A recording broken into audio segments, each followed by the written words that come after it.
Hello बच्चों, how are you. Welcome to my channel Ashipta education point. Class 10th के board के exam आ गए। आप सबको पता है 11 तारीख को जो है मैथ्स का पेपर है। उस पॉइंट ऑफ व्यू से मुझे ये एक इम्पॉर्टेंट क्वाड्रेटिक इक्वेशन मिली, तो मुझे लगता है कि शायद ये आ सकती है, क्योंकि 2013 में ये एक बार आ चुकी है और इसी टाइप से अगर आएंगे तो उसका कॉन्सेप्ट में बेसिक कॉन्सेप्ट आपको समझा दूंगी ताकि आप आसानी से ये पेपर में कर सको। तो स्टार्ट करते हैं। हमारे पास है x अपॉन में x+1 प्लस x+1 अपॉन में x is equal to 34 upon में 15। तो ये जो इक्वेशन है, पहले इसको एक बार सेपरेट लिख लेते हैं। सॉल्यूशन स्टार्ट करते हैं। सॉल्यूशन इस तरह से होगा। सबसे पहले चूंकि ये गिवन है तो इसको एज इट इज लिख लो। x अपॉन में x+1 प्लस x+1 अपॉन में x is equal to 34 upon में 15। तो ये जैसे हम लोग फ्रैक्शन करते आते हैं, फ्रैक्शन के ऐड सिंपल ही करना है। सबसे पहले नीचे के नंबर्स का हम एलसीएम ले लेंगे। तो एलसीएम क्या करते हैं, दोनों नंबर का मल्टीप्लाई होता है। तो x को आप x+1 से मल्टीप्लाई कर दो। जब आप मल्टीप्लाई करोगे तो ऊपर की डिजिट कैसे लिखोगे, ऊपर इस वाले नंबर के नीचे जो x+1 है वो है, लेकिन x जो है वो इसके नीचे नहीं है। तो इस नंबर को इस तरह से ना क्रॉस मल्टीप्लाई कर देते हैं। तो x को x से करेंगे तो x का स्क्वायर हो जाएगा, और अगर इसको सेम नंबर से करेंगे तो यहाँ x+1 का होल स्क्वायर बन जाएगा।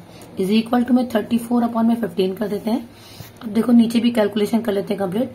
x का स्क्वायर एज इट इज लिखेंगे, ये a प्लस बी का होल स्क्वायर बन रहा है।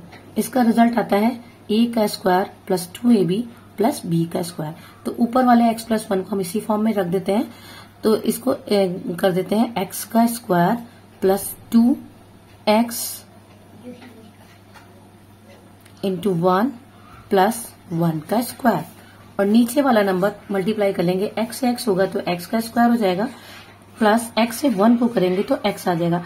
इज इक्वल टू में 34 अपॉन में 15 एज इट इज रख देंगे। उसके बाद देखो क्या करते हैं, पहले इसको सही कर लेते हैं। यहाँ पे x का square as it is plus x का स्क्वायर प्लस 2 को x से मल्टीप्लाई करेंगे तो 2x हो जाएगा। 1 से मल्टीप्लाई करेंगे तो सेम 2x ही मिल जाएगा, और 1 का स्क्वायर 1 ही होता है। ठीक है, और नीचे हमारे पास आ जाएगा x का square plus x। Okay, right side में वैसे ही 34 अपॉन में 15। अब क्या करते हैं, इसको हम और भी सॉल्व कर सकते हैं। जैसे ये दोनों हमारे पास x स्क्वायर की वैल्यू है, इनको साथ में ऐड कर लो तो ये 2x का स्क्वायर बन जाएगा हमारे पास, प्लस यहाँ पे 2x प्लस 1 कर लेते हैं, और नीचे हमारे पास x का स्क्वायर प्लस x मिल गया। इज इक्वल टू में 34 अपॉन में 15 कर लो। अब इन नंबर को हम क्रॉस मल्टीप्लाई कर देते हैं, है ना। तो ये x का स्क्वायर प्लस x है, इसको हम 34 से मल्टीप्लाई कर देंगे। सेम इसी तरह से 2x का स्क्वायर प्लस 2x प्लस 1 है, इसको हम 15 से मल्टीप्लाई कर देंगे। ओके, आगे देखो 34 से x स्क्वायर को मल्टीप्लाई किया तो 34x का स्क्वायर बन गया। 34 से x को किया तो 34x बन गया। सेम इस तरह से इधर भी करेंगे। राइट हैंड पे 15 को 2 से मल्टीप्लाई करेंगे 30 आ जाएगा, 30x का स्क्वायर, फिर प्लस, फिर 15 को 2 से करेंगे तो 30 आ जाएगा 30x, फिर प्लस 1 से 15 को करेंगे तो 15 आ जाएगा। अब क्या करते हैं, x को एक साइड कर लेते हैं और नंबर को उधर ही छोड़ देते हैं। तो ये 34x का स्क्वायर हमारे पास है, और इधर से 30x का स्क्वायर प्लस में इधर ले आएंगे माइनस में आ जाएगा, प्लस 34x है, और इधर से 30x को हम प्लस है इधर ले आएंगे तो ये माइनस में आ जाएगा। इज इक्वल टू में 15 बचा। 34x स्क्वायर में से 30x स्क्वायर को माइनस किया तो यहाँ पे हमारे पास 4x का स्क्वायर आ गया, प्लस इसी तरह से 34x में से 30x को माइनस करेंगे तो हमारे पास 4x आ जाएगा। ये 15 इधर है, इसको अगर हम इस साइड लाएंगे तो -15 हो जाएगा। इज इक्वल टू में 0। अब हमारे पास आप देखो, तो जैसा हमें पता है, देखो ये 4x का स्क्वायर प्लस 4x माइनस 15, ये हमारे पास एक क्वाड्रेटिक इक्वेशन आ गई। क्वाड्रेटिक इक्वेशन को सॉल्व करने के लिए हमें पता है मिडिल टर्म स्प्लिट वाला फॉर्मूला लगाते हैं। तो उसमें सबसे पहले क्या करते हैं, हमारे कांस्टेंट को x स्क्वायर की कोफिशिएंट से मल्टीप्लाई कर लेते हैं। तो अगर हम 15 को 4 से मल्टीप्लाई करेंगे तो हमारे पास आ जाएगा 60। 15 4 जा 60। हम 60 कैसे फैक्टर करेंगे कि हमें मिडिल टर्म मिल जाए, उसको प्लस या माइनस करने में मिडिल टर्म मिल जाए। तो 60 के फैक्टर एक तो यही होता है, ठीक है। और किसकी टेबल में 60 आता है, 10 6 या 60 आता है ना। 10 इंटू 6 करेंगे तो हमें बस 60 आ जाएगा।